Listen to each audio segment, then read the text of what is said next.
Sa harap ng mga mararangyang bisita sa Maynila, inalok ako ni Dario ng kasal at isang tumpok ng pera para bumalik sa kanyang mansyon. Ngunit numiti lang ako. Itinulak ang kanyang singsing at sinabing hindi nabibili ng pera ang dignidad na tinapon nila sa putik.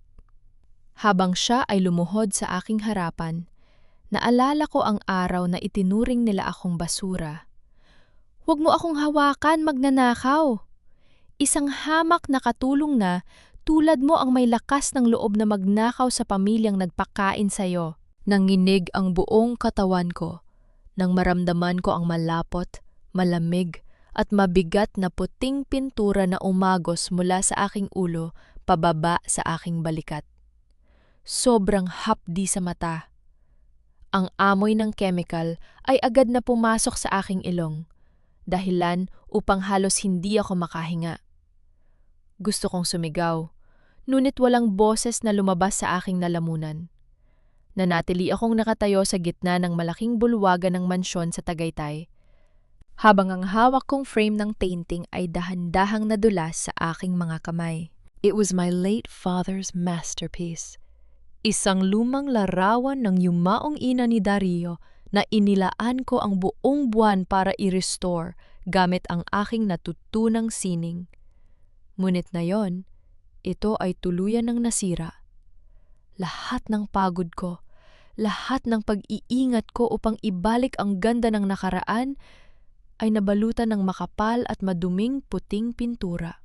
Ang marangyang bulwagan na puno ng mga kristal na chandelier at mga mamahaling palamuti para sa engagement party ni Dario at Vina ay biglang naging isang malamig na entablado ng aking pagpapakumbaba. Tumingala ako. Kahit na halos hindi ko maidilat ang aking mga mata dahil sa malagkit na likido. Nakatayo sa aking harapan si Vina, ang fiancé ni Dario.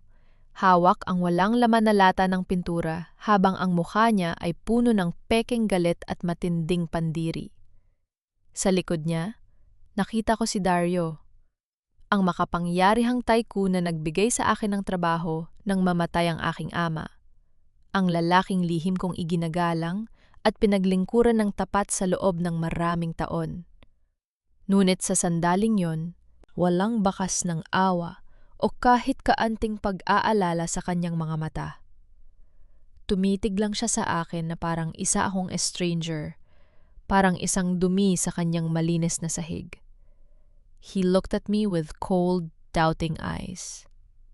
Mas masakit pa yon kasa sa pinturang unti-unting nanunuyo sa aking balat.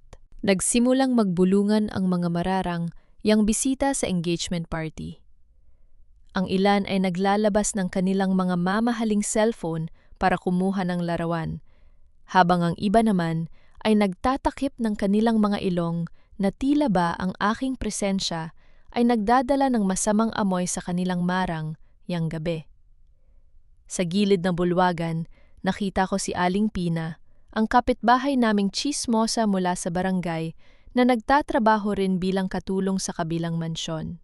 Kitang-kita ko ang kakaibang ngiti sa kanyang labi habang nakatutok ang kanyang kamera sa akin. Alam ko bukas na bukas magiging usap-usapan na naman ako sa buong kapitbahayan.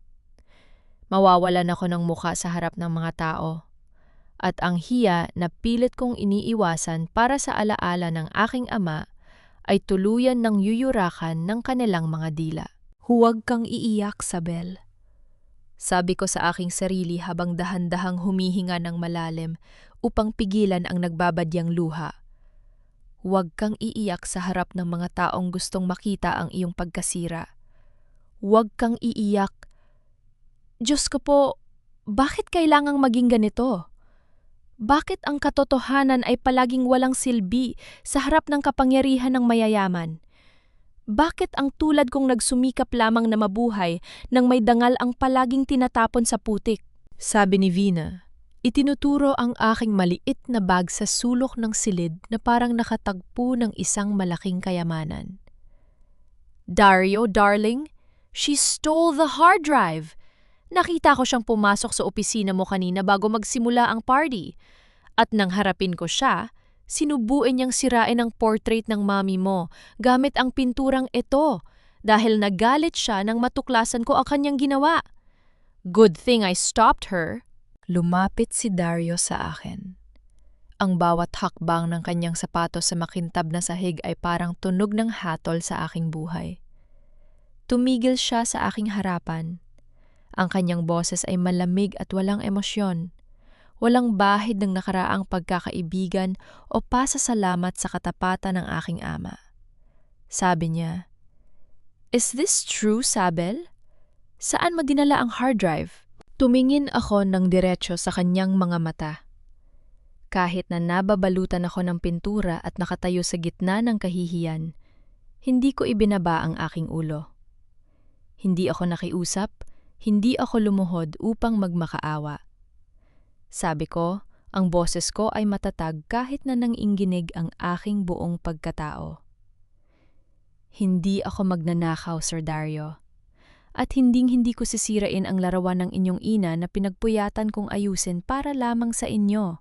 Ngunit, bago pa ako makapagsalita tungkol sa aking totoong nalaman, tungkol sa mga kahina-hinalang kilos ni Vina, at ng kanyang kasabwat na si Nilo na nakita ko sa bodega ng sining, inihagis ni Nilo ang isang piraso ng papel sa aking tapat. Ang resignation letter ko na inihanda na pala nila bago pa man magsimula ang gulo upang masiguradong wala akong kawalan. Sabi ni Dario, umiwas ng tingin, na tila ba hindi na niya kayang tiisin ang aking hitsura. "Just sign it and leave. I don't want to see you here anymore."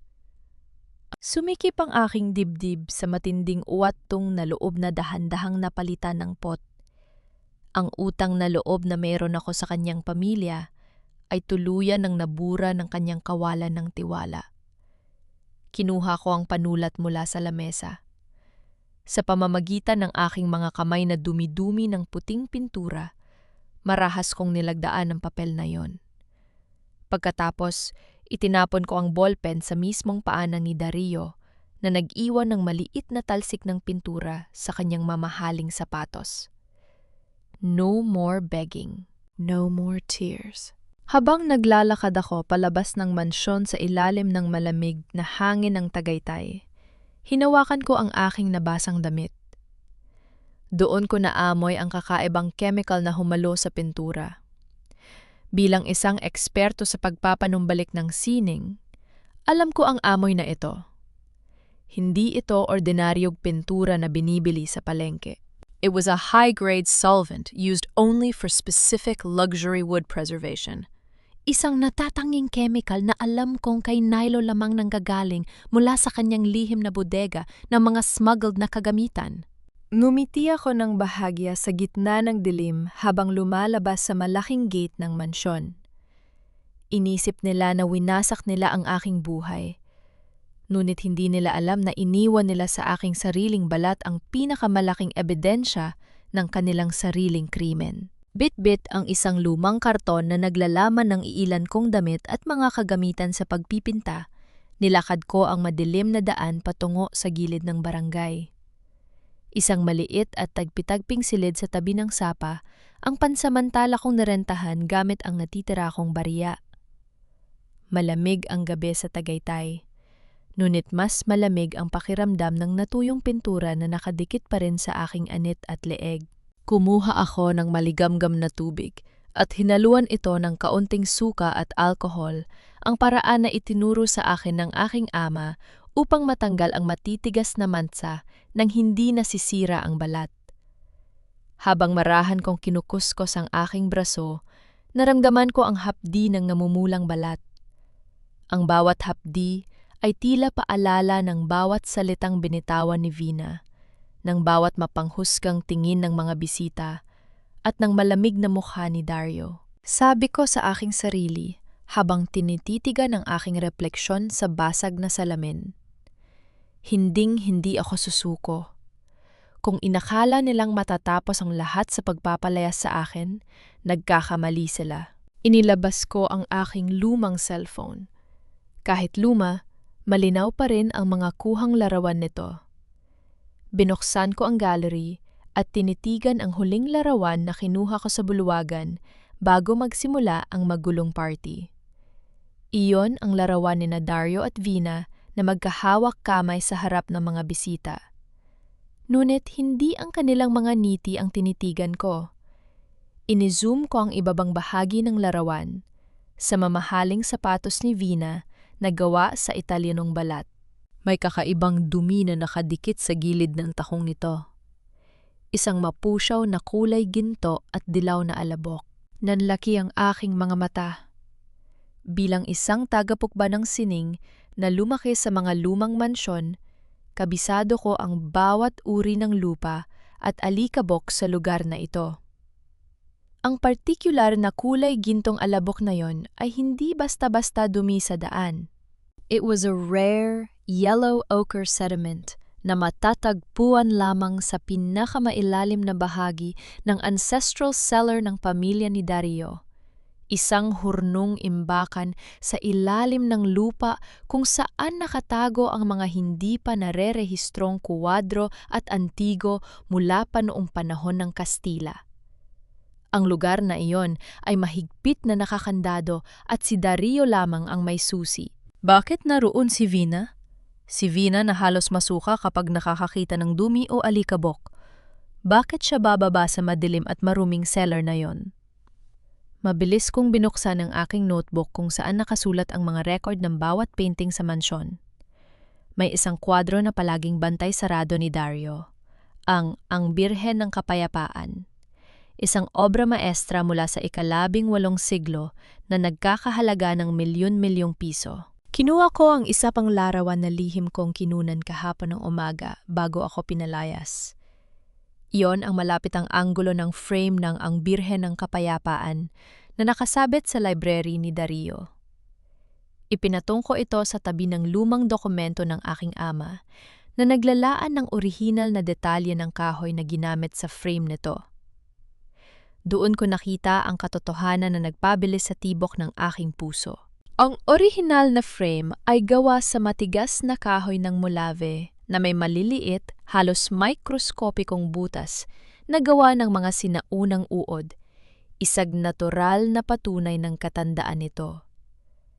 Ngunit sa larawang kinuha ko kahapon, bagaman mukha itong luma at madilim, ang mga bitak at butas sa kahoy ay masyadong pantay at sunod-sunod. Isa itong counterfeit frame. Ginamitan ito ng modernong chemical na pampatanda upang linlangin ang sinumang titingin. Ibig sabihin, ang tunay na frame at maaaring ang mismong orihinal na painting ay nakuha na nila mula sa mansyon. Pinalitan nila ito ng isang napakahusay na pekeng kopya upang walang sinuman ang makapansin bago ang gaganaping grand charity auction sa Maynila. Napatakip ako sa aking bibig sa matinding gulat. Ang sabwatan ni Vina at Nilo ay mas malalim at mas mapanganib kaysa sa inaasahan ko. Hindi lang nila ako gustong paalisin. Kailangan nila akong gawing scapegoat upang kapag natuklasan ang pagkawala ng orihinal na painting, ako ang sisisihin ng lahat. Nanginig ang aking mga kamay habang hawak ang cellphone. Ang katotohanan ito ang aking magiging sandata. Ngunit kailangan ko ng matibay na patunay bago nila tuluyang maibenta ang painting. Nabalik lamang ang aking diwa nang marinig ko ang isang sunod-sunod at malakas na katok sa aking lumang pinto. Sa ganitong oras ng gabi, sa liblib na bahaging ito ng barangay, walang sinuman ang dapat na pumunta rito. Dahan-dahan kong ibinaba ang aking cellphone at lumapit sa pinto. Pinakikinggan ng bawat kalusko sa labas habang ang aking puso ay tila gustong sumabog sa kaba. Dahan-dahan kong inangat ang trangka ng pinto. Sa kabila ng dilim ng gabi, bumungad sa akin ang isang pamilyar na muka. Basang-basa ng malamig na pawis at nanginginig ang mga labi ni Ines habang mabilis siyang sumisipat sa kanyang likuran. Sinisiguro kung may sumunod ba sa kanya sa madilim at maputik na eskinita. Sabi niya ang boses ay pabulong at nagmamadali. Sabel, Diyos ko, salamat at nahanap kita. Kailangan nating mag-usap ng mabilis. Agad ko siyang pinapasok at mabilis na isinarado ang pinto. Ang aking maliit na silid ay walang kuryente. Tanging isang maliit na lampara lamang ang nagbibigay ng liwanag na nagpapahaba sa mga anino sa dingding. Pinaupo ko siya sa nag-iisang silya habang kumuha ako ng baso ng tubig para sa kanya. Sabi ni Ines matapos uminom ng mabilis. I'm sorry, Sabel. Hindi ko kayang manahimik na lang sa mansyon pagkatapos ng ginawa nila sa'yo. I know you are innocent. Alam kong hinding-hindi mo magagawa ang magnakaw, lalo na ang sirain ng portrait ng mami ni Dario. Inilabas niya ang isang makapal na brown envelope mula sa kanyang bag at maingat na inilatag ito sa ibabaw ng lamesa. Nang buksan ko ito, nakita ko ang mga kopya ng mga bank statement, mga pirma at mga dokumento ng paglilipat ng pondo sa mga dummy accounts sa labas ng bansa. Sabi niya habang itinuturo ang mga pangalan sa papel. Nilo is transferring Dario's assets under these fake companies at si Vina unti-unti nang binabayaran ang mga utang ng pamilya niya gamit ang pera ng kumpanya. They are planning to drain Dario's wealth before the grand auction. At ikaw, Sabel, ikaw ang ginagawa nilang panakipbutas para kapag nagkapunahan, ang sisi ay mapunta sa isang katulong na pinalayas. Naramdaman ko ang init ng luha sa aking mga mata. Hindi dahil sa takot, kundi dahil sa pasasalamat. Sa gitna ng mundong puno ng traidor at mapanghusgang tao, may isang Ines na handang itaya ang kanyang trabaho para sa akin. Hinawakan ko ang kanyang mga kamay na kasing lamig ng yelo. Sabi ko boses na nanginginig sa emosyon. Thank you, Ines. Hindi mo alam kung gaano kalaki ang tulong nito sa akin. Dalawa lang tayong mahina laban sa kanila. Pero hinding-hindi ko hahayaang mapunta sa wala ang tulong mo. Bahagyang ngumiti si Ines at mahigpit akong niyakap. Sa maingay na tibok ng aking puso, naramdaman ko ang init ng isang kaibigan. Dalawang babaeng walang laban sa mata ng mararangyang tao, ngunit may hawak na katotohanan na kayang magpabagsak ng isang imperyo. Subalit, nang lumayo si Inez mula sa yakap upang ayusin ang kanyang bag, bahagyang nahuwag ang kanyang suot na scarf sa leeg. Dahil sa paggalaw na iyon, isang maliit na gintong kuwintas ang lumabas mula sa ilalim ng kanyang damit at sumabit sa gilid ng lampara. Napatitig ako sa pendant ng kuwintas na yon.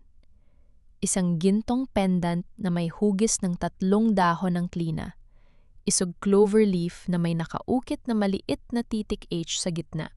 Bumalik ang aking alaala sa mga lumang dokumento ng aking ama, na aking inayos noon sa mansyon. Ang partikular na tatak ng 3 dahon ng klina na may titik H ay ang personal na selyo ng pamilya Montenegro. Si Hector Montenegro, ang pinakamaigting na kaaway ng pamilya ni Dario na bumagsak sa kahirapan at sinasabing nagpakamatay matapos sirain ng negosyo ni Dario ang kanyang buhay. Nanginig ang aking buong katawan habang nakatitig sa pendant. Bakit suot ng isang simpleng sekretarya ang selyo ng pamilyang Montenegro? Sino ba talaga ang babaeng nasa harap ko na nag-aalok ng tulong? Mabilis na napansin ni Ines ang aking tinititigan. Agad niyang hinawakan ng kwintas, ibinalik ito sa loob ng kanyang damit at pilit ng umiti, bagaman nakita ko ang sandaling takot sa kanyang mga mata. Kinabukasan, sumikat ang araw na may dalang kakaibang bigat sa aking dibdib. Kailangan kong lumabas upang bumili ng kaunting bigas at tuyo sa palengke ng barangay. Halos 50 piso na lamang ang natitira sa aking bulsa. Ngunit hindi ang kawalan ng pera ang nagpapabigat sa aking bawat hakbang, kundi ang hangin. Ang hangin sa labas na tila may dalang mga lihim na bulong na nakaturo sa akin. Habang naglalakad ako sa gilid ng kalsada, napansin ko ang biglaang pagtahimik ng aking mga kapitbahay. Ang mga tindera na dati ay masayang bumabati sa akin dahil sa respeto nila sa aking yumaong ama ay biglang umiwas ng tingin. Ang ilan ay nagkumpul-kumpul sa tapat ng isang sari-sari store. Nagbubulungan habang nakaturo ang kanilang mga nguso sa aking direksyon. Sabi ng isang pamilyar na boses, sapat ang lakas upang marinig ng buong kalsada. Ayan na nga ba ang sinasabi ko? Akala mo kung sinong tahimik at mabait na bata? Yun pala, pinalaya sa mansyon dahil sinubukan mang-akit na mayamang amo. At may balita pa na nagnakaw daw ng milyon-milyong gamit doon. Nakakahiya! Napatigil ako sa aking paglalakad. Si Aling Pina yon. Nakatayo siya sa gitna ng tindahan, hawak ang isang baso ng chiko, at may nakakalokong ngiti sa kanyang labi. Nang makita niyang lumingon ako, mas lalo niyang nilakasan ang kanyang boses. Tila ba ipinagmamalaki ang kanyang nalaman. Sabi niya muli, nakataas ang isang kilay. Kung buhay pa ang tatay mo, Sabel, tiyak na mamamatay muli yon sa sobrang hiya. Binigyan kaya ng utang na loob ng pamilya ni Dario. Ngunit ganito pa ang isinukli mo. Ang maging kabit ng amo. Kumulo ang aking dugo. Naramdaman ko ang panginginig ng aking mga kamao sa loob ng aking bulsa. Gusto kong sumigaw. Gusto kong isampal sa mukha niya ang katotohanan na si Vina at Nilo ang tunay na magnanakaw. Ngunit pinigilan ko ang aking sarili. Hindi ko ibababa ang aking antas sa isang taong walang ibang alam kundi ang manira ng buhay ng iba. Tumingin ako ng diretso kay Aling Pina. Sabi ko, matatag at walang bakas ng takot ang aking boses. Aling Pina, igalang ninyo ang alaala ng aking ama. Ang dumi ng bibig ninyo ay hindi kailanman magiging katotohanan. At mas mabuti pang manahimik kayo bago kayo madamay sa mga bagay na hindi ninyo nauunawaan. Natigilan si Aling Pina sa aking pagsagot. Hindi niya inaasahan na haharapin ko siya ng ganoon katapang. Ngunit bago pa siya makasagot ng mas masakit, isang malaking tunog ng makina ng sasakyan ang dahan-dahang huminto sa tapat ng tindahan. Isang malaki, makintab at mamahaling itim na SUV ang huminto sa gitna ng maputik na kalsada kung aming barangay. Ang marangyang sasakyan na yon ay masyadong banyaga para sa aming lugar. Bumaba ang bintana nito at dun ko nakita ang matalim at seryosong mukha ni Dario. Bumukas ang pinto ng sasakyan at bumaba siya. Ang kanyang mamahaling sapatos ay direktang tumapak sa maputik na lupa ng barangay. Ngunit tila hindi niya ito napapansin. Naglakad siya patungo sa aking direksyon habang ang bawat mata sa palengke ay nakatutok sa kanya. Tumigil siya sa aking harapan. Ang kanyang boses ay may awtoridad, malamig ngunit may kakaibang bigat. Sabi niya, "Listen to me, Sabel. Get in the car. We need to talk." Tiningnan ko ang kanyang kamay na nakahawak sa pinto ng sasakyan. Alam ko na ang bawat mata sa aking paligid ay naghihintay ng aking pagkakamali. Ang maingay na bulungan ng palengke ay biglang napalitan ng isang nakabibinging katahimikan. Pumasok ako sa loob ng sasakyan ni Dario upang takasan ang mapanghusgang mga mata ng buong barangay. Pagkasara ng pinto, agad na bumalot sa akin ang malamig na hangin mula sa aircon ng sasakyan. Ngunit hindi nito kayang palamigin ang apoy ng galit sa aking dibdib. Naupo ako sa tabi niya, pinapanatili ang distansya at hindi siya tinitingnan. Ilabot niya sa akin ang isang puting envelope.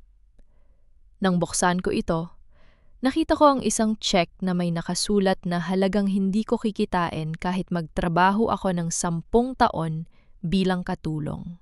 Sabi ni Dario, ang kanyang boses ay seryoso. Ngunit may bahid ng pagod. I want you to take this, Sabel. Gamitin mo ito para makalipat sa ibang probinsya. Magtayo ka ng sarili mong buhay doon. It is for your own good. Vina's family has a lot of connections at hindi kita kayang protektahan dito kung patuloy kang mananatili. Natawa ako ng pait. Tiningnan ko ang check. Pagkatapos ay tumingin ako ng diretso sa kanyang mga mata. Sabi ko, boses ko ay mariin at puno ng dignidad. Akala mo ba, Sir Dario, lahat ng bagay ay may katapat na halaga? Akala mo ba ang danggal ng pamilya ko na tinapon ninyo sa putik ay mabibili ng pirasong papel na ito? Ibinaba ko ang check sa kanyang hita. Hinawakan ko ang aking bag at hinarap siya. Sabi ko muli, "Hindi ako ang nagnakaw sa'yo, Dario. Ang fiancé mo, si Vinya. At ang pinagkakatiwalaan mong si Nilo ang tunay na traidor. Pumunta si Vinya sa iyong lihim na cellar. May dalang kulay gintong alabok sa kanyang sapatos. At ang frame ng Ang Birhen ng Kapayapaan na nakasabit sa library mo ay isang pekeng kahoy na lamang ngayon. Sila ang nagpapabagsak sa'yo, hindi ako." Natigilan si Dario. Nakita ko ang pagkabigla sa kanyang mga mata. Ngunit agad din itong napalitan ng galit at pagdududa. Sabi niya, boses na gumaralgal sa galit, "Enough, Sabel! Vina would never do that. She is my fiancé. Huwag mong gamitin ang galit mo para sirain ang pangalan ng ibang tao dahil lamang pinalayas kita. Hindi mo kilala si Vina." "Sigurado ka ba, Sir Dario?" Sabi ko habang dahan-dahang lumalapit sa kanya. Ang aking muka ay pulgada na lamang ang layo sa kanya.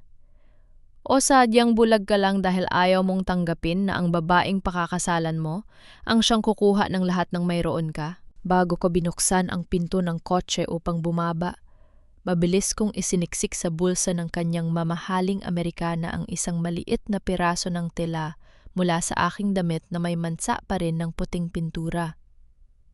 Doon sa likod ng tela, gamit ang permanent ink, ay nakasulat ang orihinal na tala ng aking yumaong ama tungkol sa chemical na solvent ni Nilo. Isang formula na tanging pamilya ko lamang ang nakakaalam.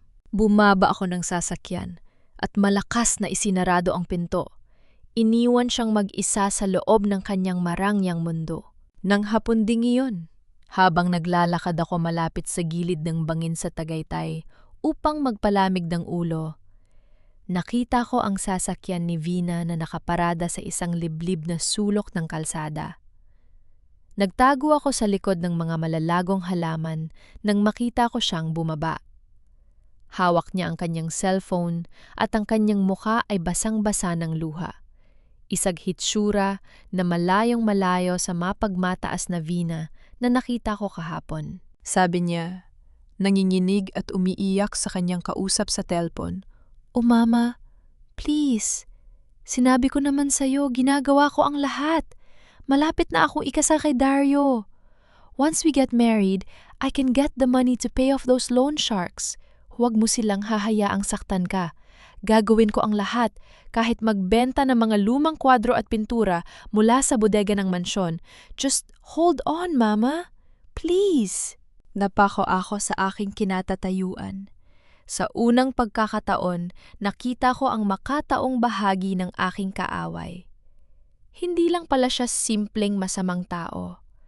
Siya ay isang anak na desperadong isalba ang kanyang ina mula sa utang at kapahamakan. Ngunit kahit na naramdaman ko ang kaanting habag, alam ko sa aking sarili na hindi ko maaaring isuko ang danggal ng aking ama para lamang sa kanyang mga kasalanan. Habang naglalakad ako pabalik sa aking silid, alam ko ang mangyayari sa loob ng sasakyan ni Dario. Ang amoy ng solvent mula sa telang iniwan ko sa kanyang bulsa ay unti-unting kakalat at hahalo sa mamahaling pabango ng kanyang kotse. Hindi niya matitiis ang amoy na iyon. Hahanapin niya ang pinagmulan nito, at kapag kinapa niya ang kanyang bulsa, makikita niya ang piraso ng tela at ang sulat kamay ng aking ama tungkol sa katotohanang pilit niyang tinatakasan. Masigla ang aking bawat hakbang pabalik sa aking maliit na silid. Sa unang pagkakataon matapos ang ilang araw na puno ng dilim, naramdaman ko ang kaunting pag-asa. Hawak ko na ang mga ebidensyang ibinigay sa akin ni Inez. Sa tulong ng mga bank statement na yon at ang aking kaalaman sa mga kwadro, alam ko may laban na ako. Mapapatunayan ko na ang aking ama ay hindi pinalaki ang isang magnanakaw, at ang aking pangalan ay muling magiging malinis sa harap ng buong barangay. Ngunit nang marating ko ang aking pintuan, biglang tumigil ang tibok ng aking puso. Ang trangka ng aking pinto ay nakabitin, sirang-sira, at may mga gasgas ng pilit na pagpilit. Bahagyang nakabukas ang pinto na nagpapakita ng madilim at tila walang buhay na silid sa loob. Mabilis akong pumasok. Nang buksan ko ang ilaw ng lampara, naramdaman ko ang biglang paglamig ng aking mga kamay.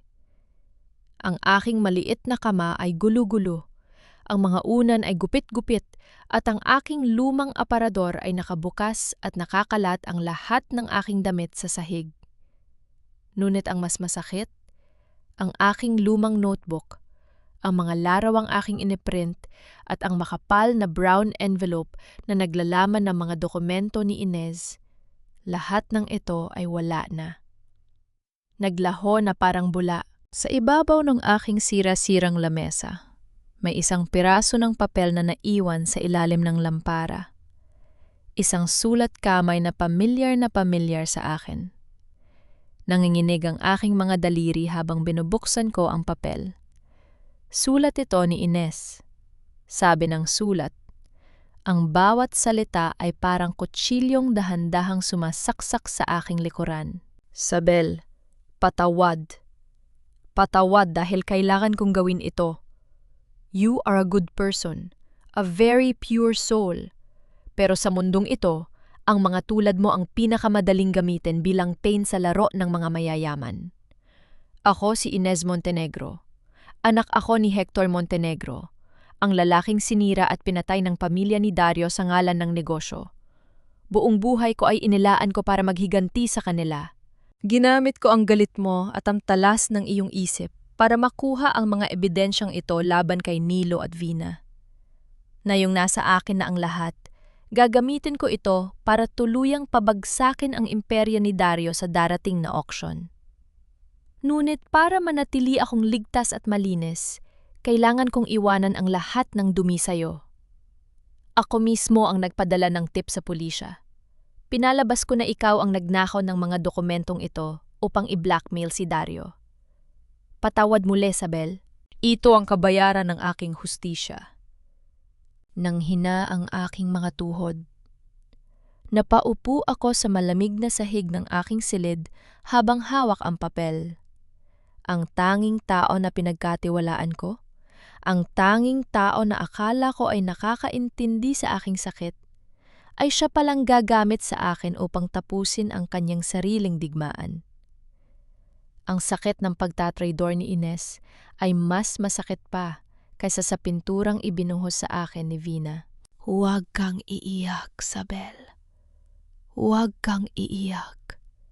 Bulong ko sa aking sarili, ngunit sa pagkakataong ito, hindi ko na napigilan ang pagtulo ng aking mga luha. Nayakap ko ang aking mga tuhod sa gitna ng nagulong silid.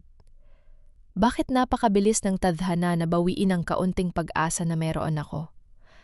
Diyos ko po, bakit kailangang maging ganito?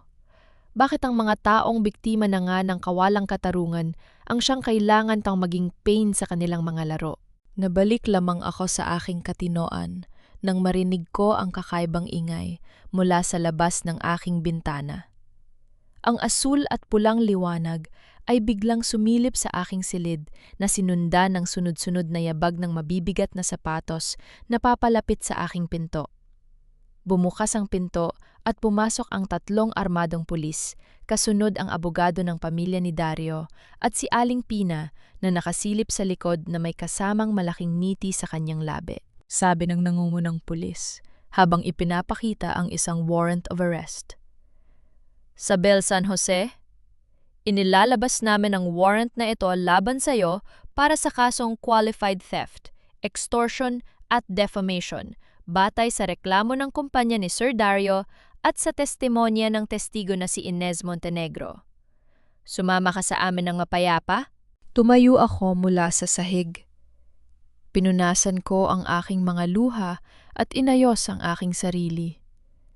Kahit na nanginginig ang aking puso, pinanatili ko ang aking ulo na nakataas. Tumingin ako sa abogado ni Dario at kay Aling Pina, na ngayon ay bumubulong na naman sa mga kapitbahay na nagkumpul-kumpol sa labas ng aking bahay. Sabi ko, Ang boses ko ay malamig ngunit matatag. Sasama ako sa inyo, ngunit tandaan ninyo ito.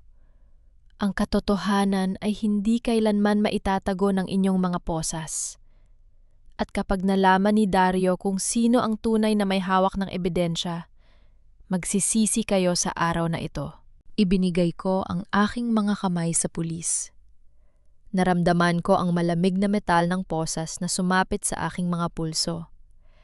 Habang inilalabas ako ng aking silid, ang tunog ng papalapit at papalayong sirena ng pulisa ay unti-unting lumapit at pumuno sa tahimik at mapayapang gabi ng aming barangay. Ngunit ang aking mga mata ay nanatiling nakatitig sa dilim, puno ng bagong galit na magsisilbing lakas ko upang lumaban hanggang sa huli. Lumabas ako sa malamig at madilim na selda ng presinto ng may malalim na hininga.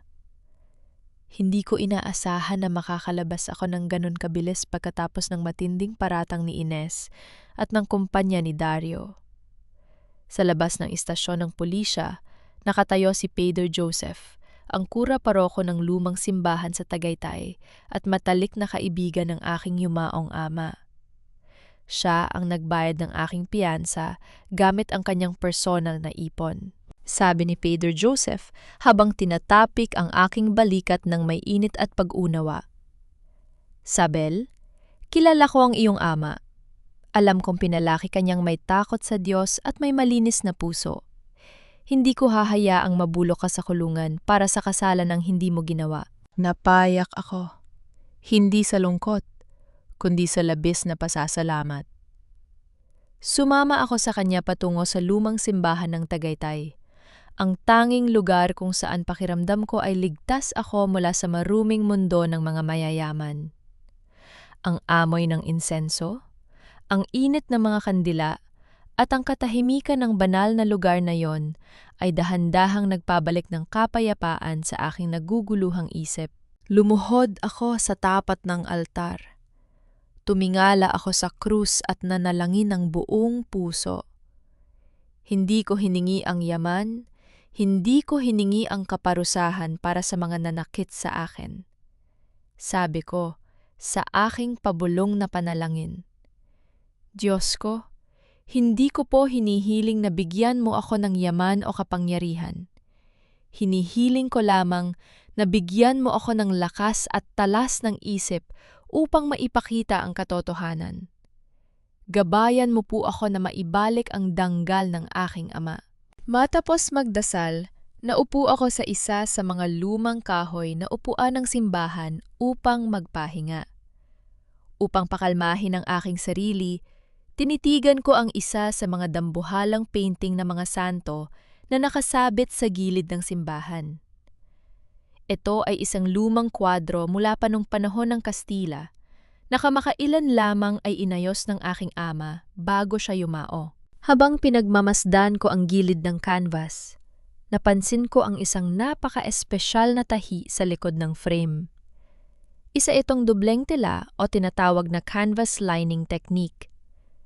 Itinuro sa akin ng aking ama na ang parang ito ay ginagamit upang protektahan ang marupok na likod ng isang lumang painting. Ngunit may isa pang lihim na gamit ang teknik na ito. Maaari itong gamitin upang itago ang isang napakahalagang kwadro sa ilalim ng isang murang painting nang hindi napapansin ng sinuman. Biglang nanlamig ang aking buong katawan. Parang may isang malakas na kuryente na gumising sa aking utak. Dun ko binuo ang huling bahagi ng plano ni na Inez at Nilo. Hindi nila ibebenta ang Birhen ng Kapayapaan sa black market ng direkta. Dahil ang buong mundo ng sining ay nagbabantay at madali silang mahuhuli ng mga otoridad ni Dario. Sa halip, gagamitin nila ang gaganaping grand charity auction ng mga elite sa Manila sa susunod na linggo. Ipipinta nila ang isang simpleng larawan sa ibabaw ng orihinal o kaya ay itatago ang orihinal na painting sa ilalim ng isang murang kwadro gamit ang canvas lining technique na aking nakita. Ibebenta nila ito sa auction bilang isang simpleng kopya o isang murang gawa. Ang bibili? Walang iba kundi ang isang dummy buyer na kumakatawan kay Ines o sa pamilya Montenegro sa napakababang halaga. Sa pamamagitan nito, mailalabas nila ang milyon-milyong painting ng ganap na legal at malinis mula sa mansyon ni Dario. Napahawak ako sa aking dibdib. Ang kanilang plano ay napakatalino at napakalinis. Kung hindi ko ito mapipigilan, ang orihinal na obra maestra ay mawawala ng tuluyan at ako ang habambuhay na dadanas ng parusa para sa kanilang krimen. Kailangan ko makapasok sa auction na yon. Kailangan kong ipakita sa buong mundo ang katotohanan sa mismong harap ng mga kamera at ng mga mararang yang bisita. Ang tulog ng malaking kampana ng simbahan ay umalingaw-ngaw sa buong bayan. Tila ba nagbibigay ng hudyat na ang aking oras?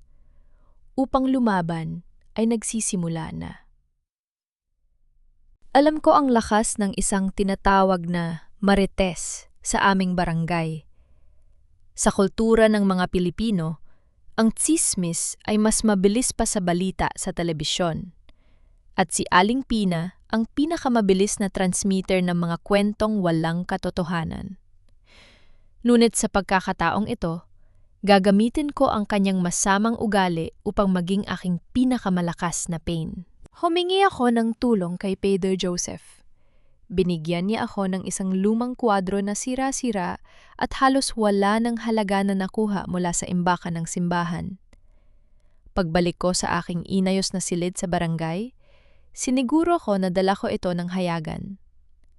Lumabas ako sa aking maliit na bakuran kung saan alam kong nakatitig sa akin si Aling Pina mula sa tapat ng kanyang bahay habang nagwawalis na mga tuyong dahon. Nagkunwari akong abala sa pag-aayos ng gilid ng frame ng painting. Kumuha ako ng isang peking USB flash drive at isang tumpok na mga papel na pinagpunit-punit. Siniguro ko nakitang-kita niya ang aking bawat kilos. Upang mas maging kapanipaniwala ang lahat, inilabas ko ang aking cellphone at nagkunwaring may kausap sa telpo. Nilakasan ko ng bahagya ang aking boses, sapat na para marinig niya sa kabila ng bakod. Sabi ko, nagpapanggap na kausap ang isang abogado. Opo, attorney. Huwag kayong mag-alala. Ligtas po ang duplicate hard drive at ang mga orihinal na resibo ng transaksyon ni Nilo rito sa akin. Itinago ko po ito sa loob ng sikretong bahagi ng frame ng lumang painting na nakuha ko mula sa mansyon bago ako pinalayas. Bukas na bukas po, bago mag-alas 8 ng umaga, dadalhin ko na ito sa opisina ninyo upang maipakita sa pulisya. Nakita ko ang mabilis na paghinto ni Aling Pina sa kanyang pagwawalis. Bahagyang nakabukas ang kanyang bibig habang dahan-dahang inilalapit ang kanyang tainga sa direksyon ko. Pagkatapos ng aking peking tawag, mabilis niyang binitawan ang kanyang tingting na walis at pumasok sa loob ng kanyang bahay na may hawak na cellphone. Alam ko ang kanyang gagawin. Tatawag siya sa mansyon ni Dario o kaya ay diretso kay Nilo upang magsumbong. Umaasa na makakakuha siya ng malaking pabuya para sa mahalagang impormasyong ito. At yon ang mismong gusto kong mangyari. Pumasok ako sa loob ng aking silid. Hindi ako natulog sa aking kama ngayong gabi. Sa halip, inilagay ko ang lumang painting sa ibabaw ng lamesa, tapat sa bintana na madaling pasukin mula sa labas. Kumuha ako ng isang lumang cellphone na hiniram ko kay Pedro Joseph. Iniayos ko ito sa isang madilim na sulok ng kisame na katutok sa lamesa upang magsilbing nakatagong kamera. Pagkatapos ay, nagtago ako sa madilim na sulok ng kusina, hawak ang isang matigas na piraso ng kahoy, naghihintay sa aking biktima. Lumipas ang ilang oras ng matinding katahimikan. Nang sumapit ang madaling araw, narinig ko ang marahang pagbaba ng bintana ng aking silid. Isang anino ng isang lalaki ang dahan-dahang pumasok sa loob. Maliwanag ang sinag ng buwan, kaya kitang-kita sa nakatagong kamera ang kanyang muka. Yon si Cardo, ang personal na driver at pinagkakatiwala ang tauhan ni Nilo. Mabilis niyang nilapitan ang lamesa. Kinuha ang painting na may peking ebidensya at hindi na nag-atubili pang maghanap ng iba. Agad siyang lumabas muli sa bintana upang tumakas. Hindi ko siya pinigilan. Hinayaan ko siyang umalis dahil ang aking tunay na pakay ay nakuha ko na. Nilapitan ko ang aking nakatagong cellphone at pinatigil ang recording. Napakalinaw ng video. Ang mukha ng tauhan ni Nilo, ang kanyang pagpasok sa aking bahay, at ang pagkagulat sa kanyang mukha habang ninanakaw ang painting. Ang paghahanda para sa aking huling laban ay hindi naging madali. Upang makapasok sa gaganaping Grand Charity Auction sa Manila, kailangan ko ng paraan upang mapalapit sa orihinal na painting ng Ang Birhen ng Kapayapaan na kasalukuyang nakaimbak sa pribadong silid ng Tagaytay Art Gallery bago ito ibiyahe. Sa tulong ng isang lumang kasamahan ng aking ama na naniniwala pa rin sa aking katapatan, nabigyan ako ng pagkakataon na makapasok sa silid-imbakan ng lihim sa loob ng kalahating oras. Gamit ang aking kasanayan sa pagpapanumbalik, dahan-dahan kong binuksan ang likurang bahagi ng kwadro. Doon, sa ilalim ng double canvas lining na aking natuklasan, maingat kong isiniksik at itinahi ang mga photocopy ng mga transaksyon ni Nilo at Vina, pati na rin ang orihinal na sulat ng pag-amin ni Inez. Kung tatangkain nilang ibenta ang painting na ito, ang mismong kwadro ang magiging saksi sa kanilang krimen.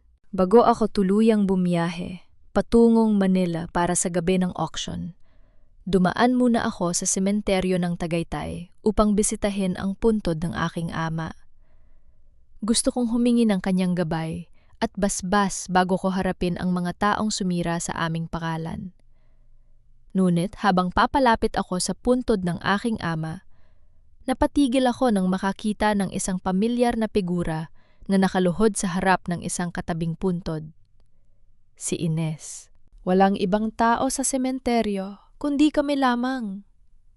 Nakasuot siya ng itim na damit at ang kanyang mga balikat ay nanginginig sa matinding pag-iyak. Nagtago ako sa likod ng isang malaking puno ng akasya upang hindi niya ako mapansin. Sabi ni Inez habang hinahaplos ang marmol na lapida ng kanyang ama na si Hector Montenegro. Papa, patawarin mo ako. Halos naruroon na ako sa dulo ng aking plano. Isinakripisyo ko si Isabel, isang mabuting tao na walang kinalaman sa atin. Ginamit ko siya upang sirain si Dario. Alam kong masama ako, Papa. Ngunit ito lamang ang tanging paraan para mabigyan kita ng hustisya. Gusto kong maranasan ng pamilya ni Dario ang pagkawala ng lahat ng meron sila, tulad ng ginawa nila sa atin. Nanatili akong tahimik habang pinakikinggan ang kanyang bawat hikbi. Sa sandaling yon, ang galit ko kay Inez ay dahan-dahang napalitan ng matinding habag. Hindi siya masamang tao dahil lamang sa kasakiman. Siya ay isang sugatang anak na nabulag ng galit at paghihigan. Nauunawaan ko ang kanyang sakit, ngunit alam ko rin na ang hustisyang hinahanap niya sa pamamagitan ng paninira ng ibang tao ay hindi kailanman magdadala sa kanya ng tunay na kapayapaan.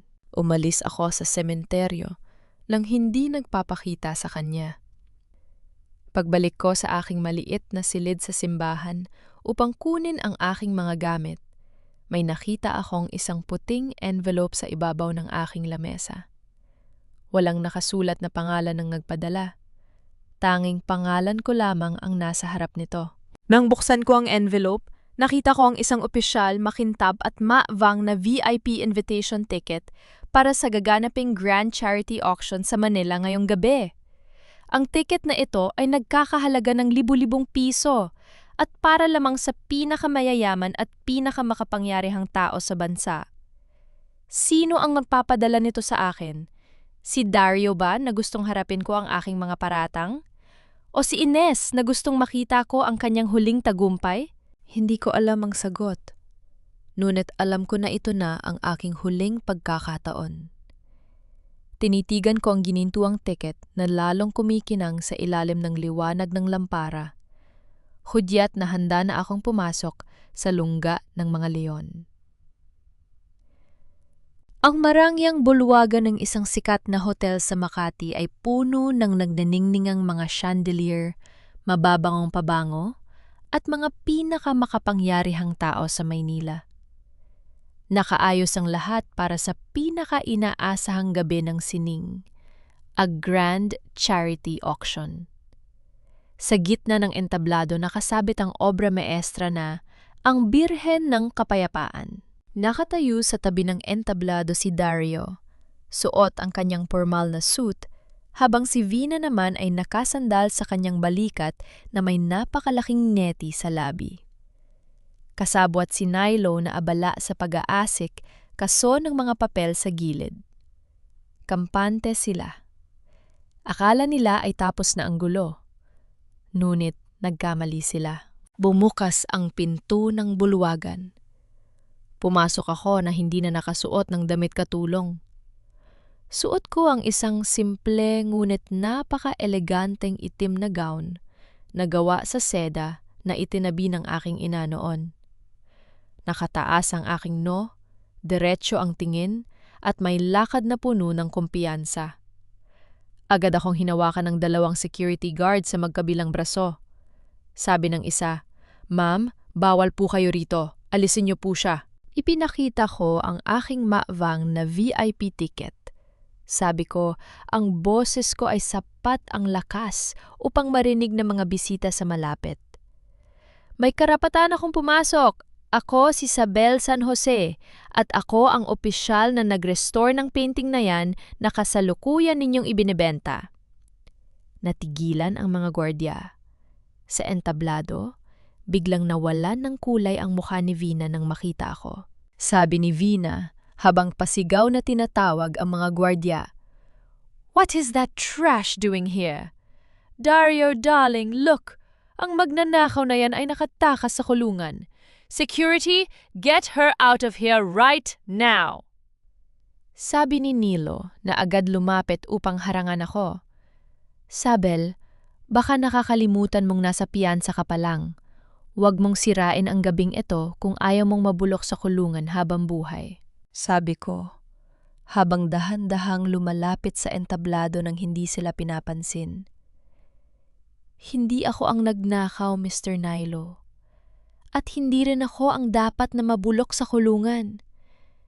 Nandito ako upang ipakita sa lahat kung paano ninyo ninanakawan si Sir Dario at ang kanyang pamilya sa harap ng buong Maynila. Napatayo si Dario mula sa kanyang upuan. Ang kanyang boses ay nanginginig sa galit at kalituhan. Sabi niya, "Sabel, enough! Ano bang ibig sabihin nito? Bakit ka ba gumagawa ng gulo?" Sabi ko habang tumitingin ng diretsyo sa kanyang mga mata. "Dario, tinanong mo ako noon kung saan dinala ang mga dokumento at kung sino ang tunay na magnanakaw. Ngayon, bibigyan kita ng sagot. Ang katotohanan ay hindi kailanman nawala sa loob ng mansyon mo. Nakatago ito sa mismong painting na yan." Mabilis kong kinuha ang isang maliit at matalim na scalpel ng sining mula sa aking maliit na bag. Sabi ni Vina habang nagpapanik at pilit na tinutulak ang mga gwardya, "Hawak niya ang patalim! She's going to destroy the painting! Sira ulo siya! Security, barilin niyo siya!" Sabi ko habang mabilis na humakbang patungo sa painting bago pa man ako mahawakan ng mga gwardya. "Huwag ninyong hawakan ang painting na ito kung ayaw ninyong masira ang milyon-milyong ari-arian. Dario, panoorin mo ako!" Gamit ang isang mabilis at tumpak na galaw ng aking kamay, hindi ko winasak ang larawan, kundi dahan-dahan kong hiniwa ang likurang bahagi ng canvas, sa tapat mismo ng double lining na ginawa ko. Sa pamamagitan ng aking daliri, hinila ko ang isang nakatagong bulsa sa ilalim ng tila. Mula sa loob ng orihinal na painting, nahulog sa sahig ang isang makapal na plastic bag na naglalaman ng isang kulay asul na hard drive at mga orihinal na kontrata na may mga pirma ni Nilo at Vina. Sabi ko habang pinupulot ang mga dokumento at iniaabot ito ng direkta kay Dario. "Larito ang mga orihinal na dokumento ng paglilipat ng pondo mula sa kumpanya mo patungo sa mga dummy accounts na hawak ni Nilo. At tingnan mo kung sino ang pumirma bilang benepisyaryo upang bayaran ang mga utang ng pamilya niya sa mga loan sharks. Si Vina mismo. Kinuha ni Dario ang mga papel. Nakita ko ang dahan-dahang pang-ininig ng kanyang mga kamay habang binabasa ang bawat pahina. Ang kanyang mukha na dati ay puno ng galit ay biglang naging maputla na parang papel. Sabi ni Dario, ang boses ay mahina at nanginginig habang nakatitig kay Vina. Is this true, Vina? Ikaw ang nagbenta ng mga kumpidensyal na file ko sa mga Montenegro? Sabi ni Vina habang nanginginig ang buong katawan at umiiyak sa takot. No, Dario! Darling, please! Fabricated lahat ng yan. Sinisiraan lang niya ako dahil galing siya sa hirap. Pinadidiskitahan niya ako.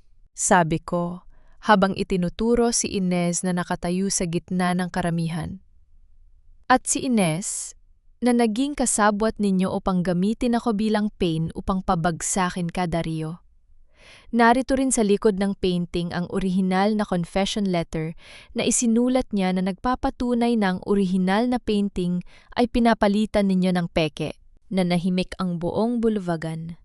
Ang bawat bisita ay nakatitig sa naggaganap na drama. Tumingin si Dario sa akin at sa unang pagkakataon nakita ko ang matinding pagsisisi at kahihiyan sa kanyang mga mata. Banghuang niyang narecover ang katotohanan na ang babaeng itinuring niyang basura ay siya pa lang.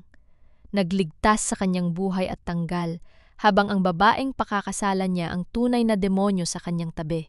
Ang auctioneer na nakatayo sa gilid ay hindi sinasadyang nabitawan ang kanyang hawak na kahoy na buuan ng doya, na lumikha ng isang malakas na tunog nang tumama ito sa makintab na sahig ng entablado, hudyat ng tuluyang pagbagsak ng kanilang mga lihim.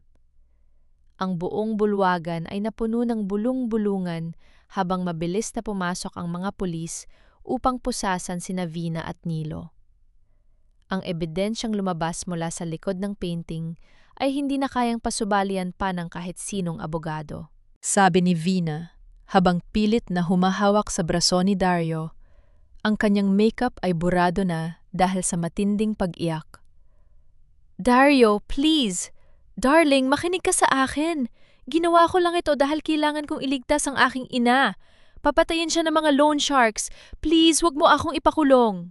Tiningnan siya ni Dario nang may malamig na mukha. Dahan-dahan niyang inalis ang kamay ni Vina sa kanyang Amerikana.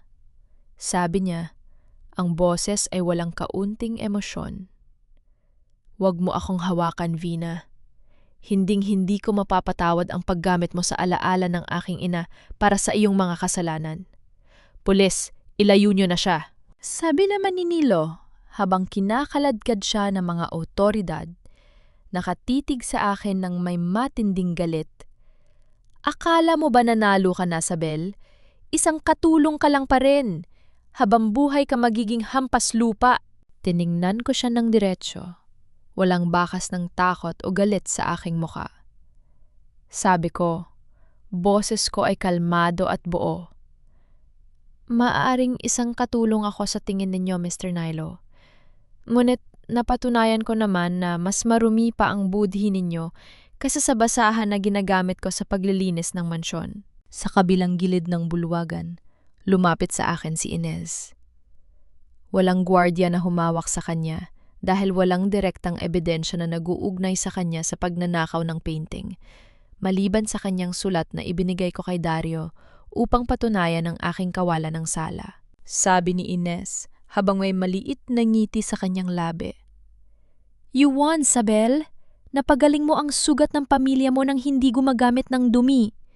Patawarin mo ako sa paggamit ko sa'yo. At least, napatunayan mo na hindi lahat ng tao sa paligid ni Dario ay tulad niya. Sabi ko habang nakatitig sa kanya ng may pangunawa. Sana ay mahanap mo rin ang tunay na kapayapaan, Inez. Ang paghihiganti ay hindi kailanman magbabalik sa iyong ama. Tumango si Inez ng dahan-dahan. Humakbang palikod at tuluyang nawala sa gitna ng karamihan. Nang makaalis ang mga tao at ang mga pulis, Naiwan kami ni Dario sa gitna ng malaking bulwagan. Ang marangyang auction table ay walang laman, kundi ang nag-iisang painting ng ang Birhen ng Kapayapaan. Lumapit si Dario sa aking harapan. Ang kanyang mapagmataas na tindig ay nawala, at ang kanyang mga mata ay puno ng pagsisisi. Bigla siyang lumuhod sa aking harapan. Isang bagay na hindi ko kailanman inakalang magagawa ng isang makapangyarihang tulad niya. Kinuha niya ang isang velvet box mula sa kanyang bulsa at binuksan ito na nagpapakita ng isang kumikinang na singsing pamanang lahi ng pamilya. Sabi ni Dario, ang boses ay nanginginig sa pagsisisi. Sabel, patawarin mo ako.